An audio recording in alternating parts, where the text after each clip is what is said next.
Hello there. Hey, what's up, you guys? This is April with the For Richer Horror Podcast. Welcome. I've noticed that I've gotten some new listeners all across the world, actually. Well, Europe now. I got Finland, Sweden, UK, so welcome. This is actually the second time that I'm trying to record this. I don't know why, but last week I couldn't for some reason. My voice was being weird. I was having difficulty breathing, so let's try this again. All right, so this is the second part of The Day I Hired a Hitman, or I Hired a Hitman on Myself. And so this is going to be chapters 5 to 7, and it'll be the end of the story. So let's get on into it. Chapter 5. I was sitting on top of the boulder, and I'd just taken a shot at Mike, who was standing in front of the ATM. I forgot to mention during the last update that he had a mask on when he got out of the car. I could tell it was him through his suit and body shape. I took a shot at him, and he fell into the machine. I proceeded to shoot out the back tires on his Chrysler 300 to trap him. He was now a sitting duck with nowhere to go. He then went on to the passenger side of the car and dove through the window. I didn't know what he was doing. He obviously knew that his car was fucked with the back tires gone. He put it into reverse with the back rims grinding against the pavement. Then the car flipped around with the headlights pointing towards me. He gunned the car across the road and started hauling ass towards me. I shot a few times at the front window, but the bullets seemed to not go through. I now figure that he had some sort of light bulletproof glass or something of the sort. The car had now hit the desert, still accelerating. About 100 yards out from the boulder I was perched on, I saw the driver's side door open and him bail out. I shot once at him but missed. As soon as I took the shot, I jumped off the boulder right by my ATV. And about 2 or 3 seconds after I did, I heard a huge explosion and saw a gigantic flash of light envelope the dark desert. I started up the ATV and slung the P90 over my shoulder.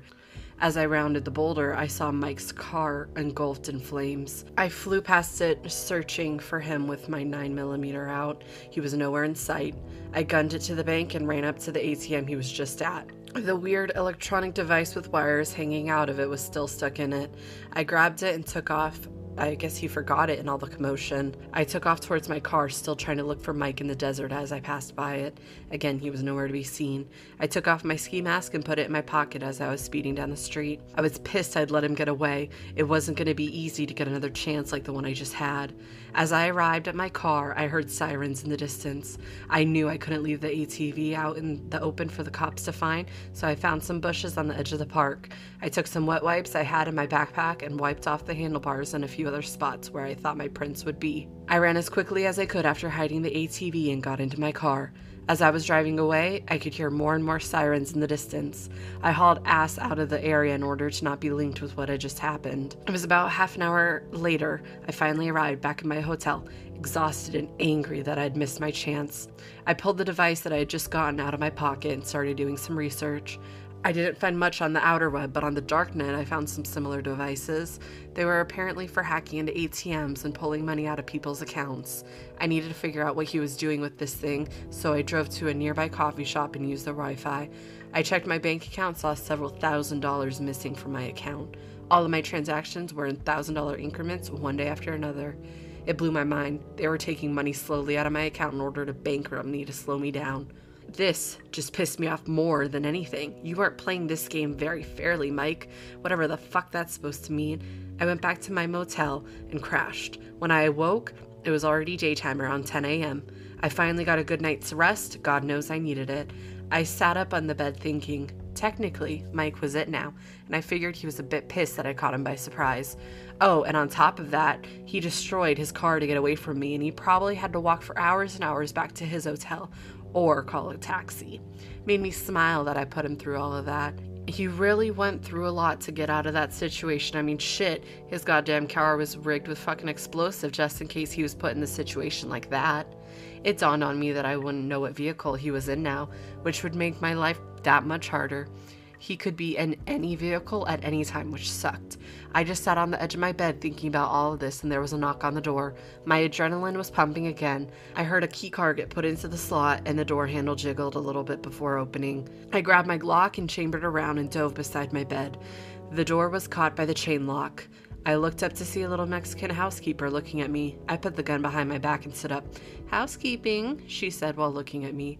"No thank you, come back later," I said to her. She shut the door and I heard her walking away. I had a huge sigh of relief and unchambered the round. Fuck, lady, you could have been shot. Weren't they supposed to say housekeeping before they opened the fucking door? I sat back down on the bed and slid my hands over my forehead through my hair. I could tell my body was having a hard time with all this shit going down. I got up and took another shower. I stayed in that night and ordered takeout. The next day I switched motels and chilled out. I took another few days to chill out and recoup from everything that had happened. On the third day in this new hotel, I knew I needed to get to the end of this game. After a few hours pacing in my room and not coming up with a single fucking idea and stress as all hell because I couldn't come up with anything, I decided I'd go down to the strip and play a little poker to get my mind off everything. I went down to the Flamingo Hotel and started to play a little bit. After a few hours of playing and winning a good amount, I decided it was time to pack it up and quit while I was ahead. I cashed out my chips and headed out to walk the strip for a bit. It was so crowded and crawling with cops, I knew even Mike wasn't going to take the chance trying to shoot me here. As I was walking, I noticed the Bellagio fountains started up. I stood across the street admiring them, and it took my mind off everything that was going on for a brief moment.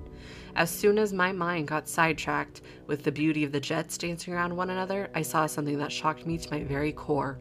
There was Mike, walking in between a thick crowd of onlookers watching the fountains. Holy fucking shit. Out of all the people in this fucking city, there's the one person that I was looking for right in front of me. He hadn't noticed me at all, so I started trailing behind him on the other side of the street. I lowered my baseball cap and kept watching him, always a few feet behind so he wouldn't see me. He eventually made his way to the Aria Hotel and walked in. I waited about a minute and walked in. Just as I saw him make his way to the room elevators. No fucking way. I knew where he was staying. It was a 1 in a million, but something out there gave me a break and put him right in front of me. I walked to the lobby receptionist and gave her some bullshit story about how me and my buddy got separated, and I needed his room number to check it if he was there. She asked for his first and last name, and I gave it to her. She typed some things into her computer and gave me a room number. I couldn't have got more lucky. The more I thought about it, the more it made sense. If I were him, I'd stay in one of the most crowded hotels in Vegas, making getting found a lot harder. I thanked her for the information and took off. I made my way back to my car and drove back to my motel. I got in and took out one of my spare manila envelopes. I put the ATM hacker gizmo in it and a note that said, Red Rock Canyon, 2 p.m., 2 days from now. Take Scenic Loop Drive to White Rock Mountain Road and turn right. Keep driving until the road turns into dirt and keep driving some more. You'll see an old car parked on the side of the road. I'll be waiting. You're it, winky face. I ran back to the Aria with the envelope and room number in hand. I took the elevator up to his room, a nice suite. I wrote Mike on the front of it and took out some tape that I had, stuck 2 pieces to the envelope and stuck it to his door as fast as I could without making any noise. Hopefully no one would take it. That was my only chance to finally finish all of this. I ran back down to the casino floor and got to my car. As soon as I got back to my room, I started to prepare. I took out my 50 cal and started to clean it from barrel to butt. I couldn't fuck this up like the last time. I started to put the gun back together, and there it was. Again, that big old smile that had come back to my face. All right, guys. This is almost the end, and there's either 1 or 2 more parts to this series. Again, sorry for not updating sooner, and I'll make sure to update tomorrow. You have my word. Again, thanks for reading. Until next time. Chapter 6. I got done cleaning all my guns in the hotel room, and then I proceeded to go to Walmart to get a few extra outdoor items, along with the things I had brought from my home in case I could no longer stay in a hotel room and had to do a little camping. I picked up 10 of the 5-gallon propane containers, 2 big 10-gallon gasoline containers, and a big bottle of Jack Daniels, and some other odds and ends to keep me sane if I had to wait for him. After all, he did have a reputation for taking his time to prepare and plan for whatever he was about to do, unless he was setting a trap for me. He really got shit moving when the ball was in his court. Unfortunately for him, it wasn't this time, so I was prepared to wait. I stopped at a gas station to fill up my tank, and then 10-gallon gasoline drums I had just bought. Once I was done, I headed up to set up and wait. It was around 11 p.m. when I arrived. I told Mike to meet me at the Red Rock in 2 days from when I left him the note. I figured he was going to take the day in between to check out the place for advantages and disadvantages, cover, terrain, and which spot would offer the greatest advantage over the other, such as high ground with lots of cover. I had already done this the week before, and I luckily had spent my fair share of time in the area hiking along just to get out of the city, even when it was just a moment. You'd be surprised at how much more you take in when you hike alone and don't have any distractions. I knew this particular area well, almost like the back of my hand. Mike didn't, so I had a few ideas on where to lay a trap for him if he decided to come the next day and do some scouting. I knew he would be looking for good ambush areas or somewhere I wouldn't expect, and where he would have an extreme tactical advantage.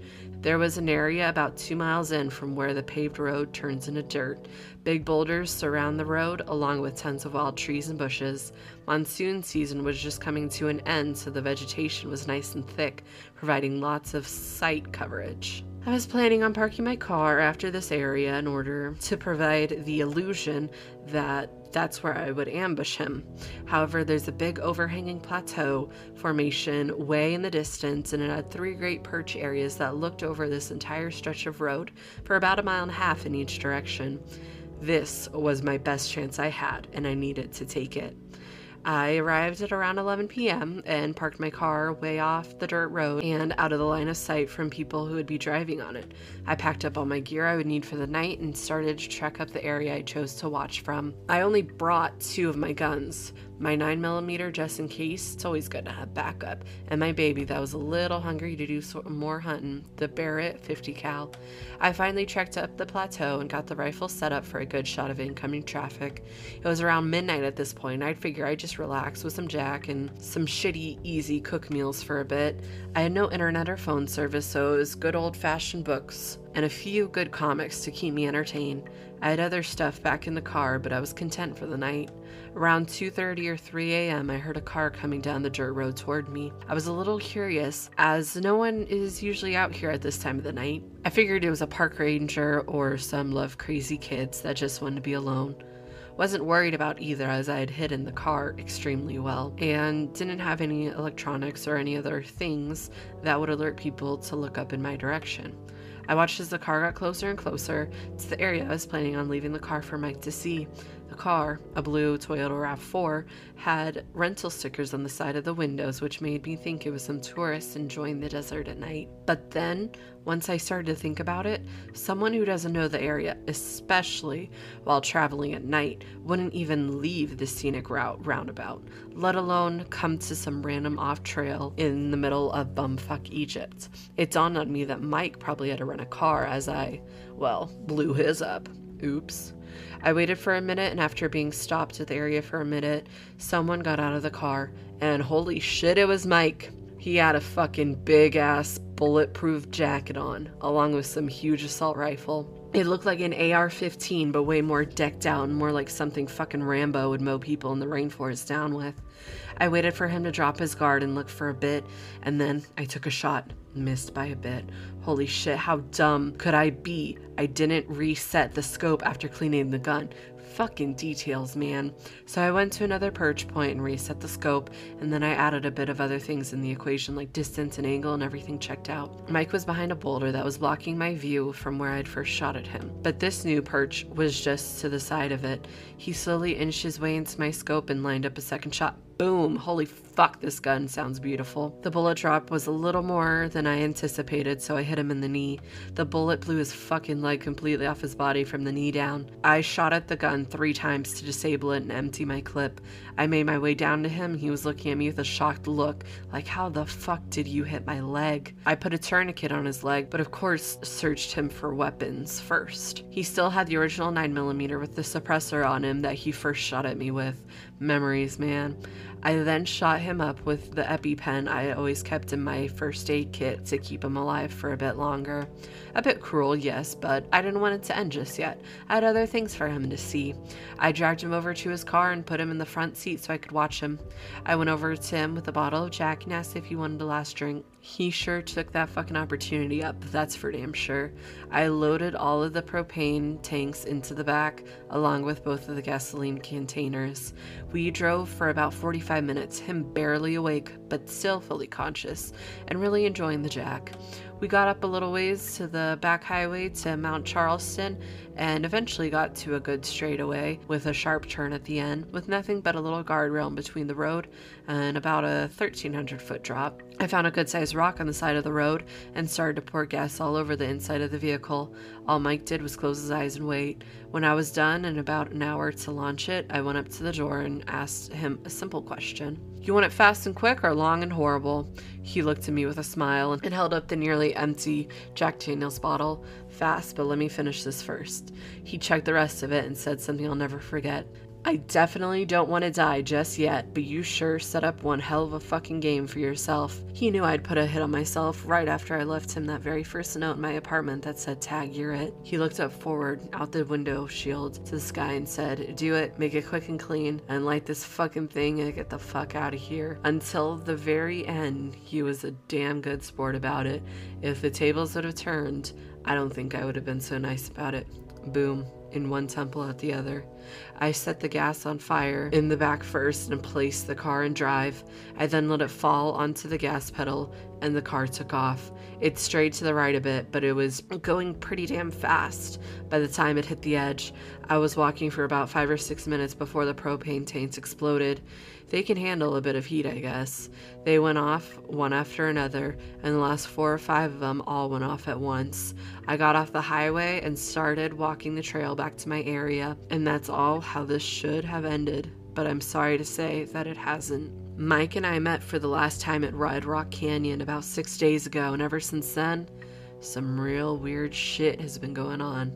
I really don't know for sure if they're all connected. It's obvious that some of these occurrences do, and the pieces are fitting together as constantly leading back to one thing: the organization I originally hired. But my mind is trying to make everything that has happened to me from the past 6 days, all of them fit together. I fear I'll miss something if I don't make them fit, something that would end up saving my life possibly. In the end, I'm just mashing up all the experiences and clues I'd gathered in the past 6 days, trying to find some sort of picture of the game they were playing with me. All I knew is ever since Mike and I finished our game of tag, my life has gotten turned completely upside down. Enemies are everywhere, and worse yet, I didn't even know who they are, what they look like, and what they want from me. I can't trust anybody except for people I knew before I started this game, and in a city with so many people, I don't have a whole lot of options. First off, for the past 6 days, I've been having massive migraine headaches. It literally feels like there's an ice pick slamming into different parts of my brain with each pulse of my heart. I got regular light headaches every so often like any other person does, but they were nothing some Advil couldn't fix. These are different. They're happening every fucking day, multiple times a day, and nothing I take gets rid of them. I have to wait for them to pass, which takes a few hours. I can barely stand when they happen, and light aggravates them. I even have my laptop screen on its lowest light setting to minimize this. Secondly, 3 days ago, I was waiting at a light intersection in Henderson, a city connected to Las Vegas on the south side. The left turn light turned green, but the other lights for people that wanted to go through the intersection was still red, so I remained stopped, waiting patiently with no other cars in front of me. The first car turning left started through the intersection, then out of nowhere a car going at least 60 or 70 miles per hour barrels through and T-bones the car. The car that was T-boned while turning spun a few times and ended up on the other side of the intersection, finally stopping on the corner of the sidewalk to the left from my position, while the other car that sped through the light barely made it through the intersection, coming to a grinding halt as its engine dropped and the front end completely caved in.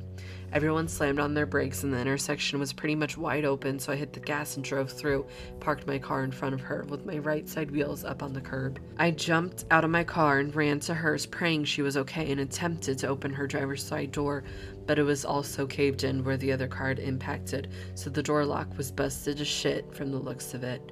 I ran to the passenger side and unlocked the door through the broken window, seeing the unconscious woman strapped in to what looked like a metal death box. I had an unbelievable sense of recognition come over me. I knew I had seen her before, but I had no idea where, like walking past someone that you've seen at your local grocery store, or recognizing someone that jogs around your block every morning. Only this time, you're both standing in line to buy movie tickets. You recognize them, and you know you've seen them around somewhere, but you don't know exactly where from. I quickly pushed the thought out of my brain in order to focus. I tried getting her out of her seat, but I couldn't access the seatbelt buckle latch attached to the seat as it was completely encased by the caved-in driver's side door. I searched my pockets frantically for my pocket knife and cut through the belt. As soon as that was done, I picked her up as carefully as I could and set her down on the curb just outside the passenger side of the car. Adrenaline is quite an amazing chemical when it fully kicks in and flows through your body. She felt like she'd only weighed 30 pounds when I picked her up. As I was laying her down on the sidewalk, I saw a little chunk of metal sticking out of her thigh through her tight jeans. It was protruding out about 3 inches, but I had no idea how far it extended into her thigh. I took off my belt. It was funny because I'd actually referred to it as my lucky belt ever since I got away while running from the cops drunk in college, and because of all the other ridiculous situations I'd gotten out of while wearing it. It's stretchy with no designated loops, so it can fit around anything as small as a stop sign post to something as big as the fattest contestant of the season premiere of The Biggest Loser. I slipped it under her leg and pulled it as tightly as I could, a couple inches above where the metal was sticking out. Right as I did that, she opened her eyes very slightly and looked at me. Then after a few seconds, she closed them as she blacked out again. I kept my fingers on her neck to feel her pulse, and it was there, faint, but it was there. I lifted up her leg really quickly to see a round red stain as a pool of blood started gathering underneath her thigh, trapped there due to her tight skinny jeans. Every 30 seconds or so, I checked, and thankfully it wasn't getting any bigger. Looking back, it seemed like time itself was going so slow as I got her out of the car and tended to her injuries. I completely blocked out the world around me. As soon as I knew she wasn't going to bleed out, I heard the faint sound of sirens in the distance. Reality snapped back as I looked around to survey the scene. Mostly people were just standing around on the opposite side of the street from where I was, some on their phone, presumably to dial 911, and others just shocked at the accident that they had just witnessed. I looked over to see 2 people pulling the man who'd ran the red light out through his window. His car was about 2/3 the length that it used to be. Even a bit of the front doors of the car were warped, which explained why they couldn't get them open. It maybe took the paramedics 4 or 5 minutes to get to the scene, but it felt like an eternity. 2 ambulances came flying to our direction. One went and parked by the other man's car, and one parked in front of me. I checked her pulse one more time, and it was still there, faint, and it damn sure seemed to be clinging to life, but nevertheless it was there. As soon as he took her vitals and gave her a quick look over, he asked me for a quick summary of what happened. I explained and asked if she was going to make it and be okay. To my relief, he said yes, and explained she might have not made it if it wasn't thanks to me putting the Mr. Lucky belt around her thigh and the fact that I left the object in her leg. I learned as a young kid in Boy Scouts never to remove an object that was stuck in a person, as it can lead to even more blood loss and then very quickly death, and proper tourniquet placement on the arms and legs to prevent a person from bleeding out. I chuckled a bit inside.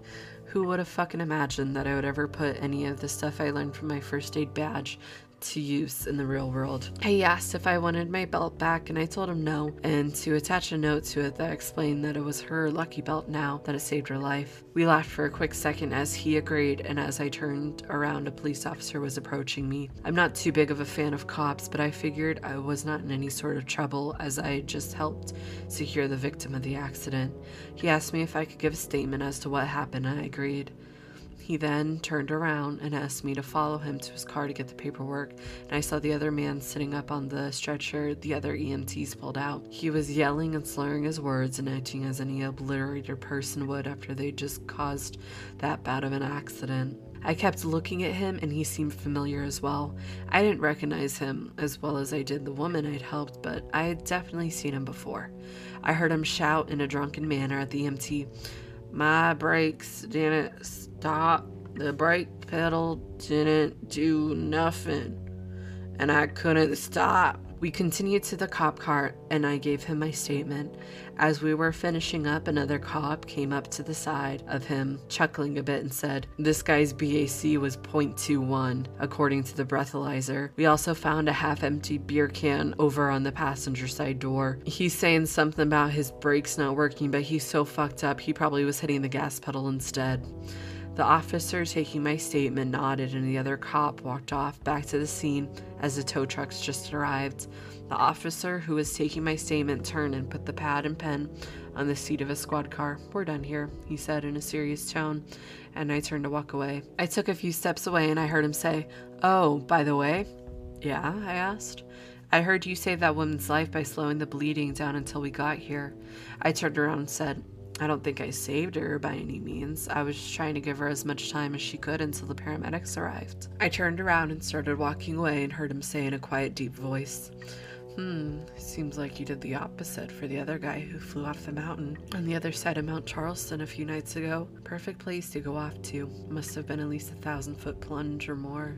I stopped dead in my tracks. All the blood that was in my face fled, replaced with a substance that felt cooler than liquid nitrogen. Frozen there, and without turning back around to face him, "Excuse me?" I asked, my very soul not wanting to hear him answer because I was completely fucked. "Oh, nothing. You saved one life and ended another. I think that God would call that even, don't you think?" he said, his voice getting more and more cheerful after each syllable left his mouth. Like a proud hunter knowing his prey was cornered with no possible way to escape. Feeling like I was frozen in a block of ice, having nowhere to go, I replied, "I can't really say. God has said nothing to me yet, but I'll let you know when he does." As I spoke, I literally felt like a dead man walking. Like this man behind me was taking the very energy of my soul as he stared at me. He started laughing. "Well, who knows? You may get the chance sooner than you think," he said. And then his voice suddenly going back to the previous deep monotone darkness it was before. "But who am I to say that?" I heard him turn around and take a few steps into his cop car and shut the door behind him. I was just standing there frozen until I heard the car door shut, causing the regular world to return as I slowly walked back to my car. And after this occurred, my laptop I was using to catalog everything I've done so far, check my bank account, so get pretty much all my information on it that I need to stay ahead, started acting up about a week ago. Randomly closing internet tabs, me being in the middle of writing an update on no sleep, and my laptop would shut itself down.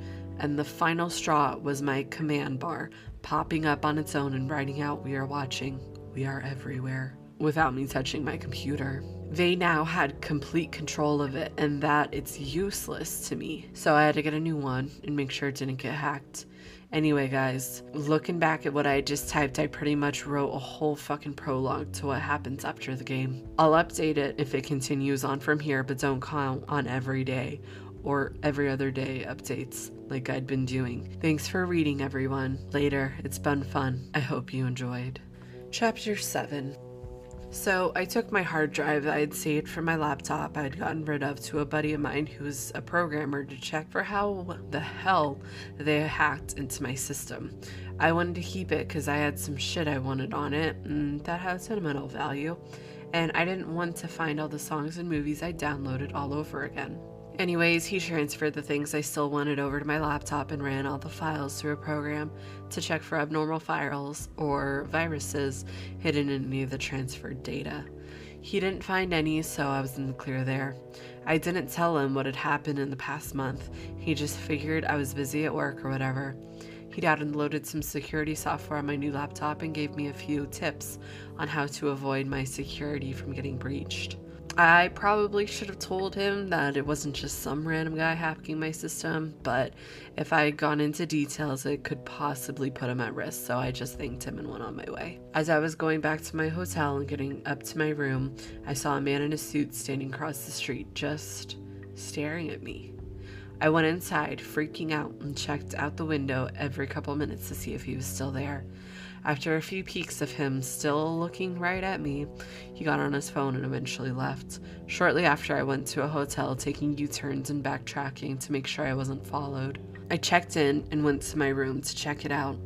I took my bug detector and went around the room, Nothing came up, luckily. As I went outside to get my bags out of the car, I felt like I was being watched again. I looked around thinking I was just being paranoid, and again, there was a different guy in the suit just watching me. Holy shit, how many guys do they have watching me this time? And why haven't they just killed me already? Well, I'll find out soon enough. I went into my room and started thinking about everything that happened since I'd killed Mike. I started thinking about the car crash I'd seen, the people I saw in it. After thinking for hours, the girl in the car that was T-boned, I did know her. She worked in a different branch for the company I used to work for. She didn't work in my building, and I didn't even know if she worked in the same city since my company was in several different states. But I was sure I've seen her in my office dropping papers off to my boss. Why her though? Was it a fluke? And then I thought about the cop afterwards. No one was around when I killed Mike. There was no report on the news about it. I wore gloves so there wouldn't be any prints. And I torched the whole fucking car. What the fuck is going on? Fuck it, I have no idea, and I'm dead anyways. I went to my computer and opened it to look up a good bar to get fucked up at. Another command bar was open and it said, "We need to talk. Sunset Park, tomorrow, blank PM. Go to the southeast corner, come alone. If you pull anything, you will be shot, don't be stupid." Well, fuck it. They knew where I am anyway. They had people everywhere, and I'm willing to bet they'll go to any length to find me. Maybe they just haven't killed me yet because they want a private place where it'll be easy to do it and to dispose of my body. I can't run anymore. I didn't want to run anymore. I had the time of my life and now it's no fun anymore. Oh well, I'll see what they want and I'm gonna go get shit-faced and have a good time. Later guys, and in the words of the famous Ron Burgundy, stay classy, no sleep. Alright guys, so that was the end of the story. What do you think? I kind of like that we never really got an answer to what really happened, but I like it as well because like there's infinite possibilities. Like he could come back and have a whole new story. But yeah, I thought that was really interesting. I hope you guys found it interesting as well. I like that he ended with famous words of Ron Burgundy, stay classy, no sleep. But anyway, I hope you guys liked it. I plan to do some more creepypastas like this in the future. If you guys have any recommendations, feel free to let me know. I'm sorry that this episode was late, but last week was hard. It was hard as hell. So anyway, see you guys next time. Bye.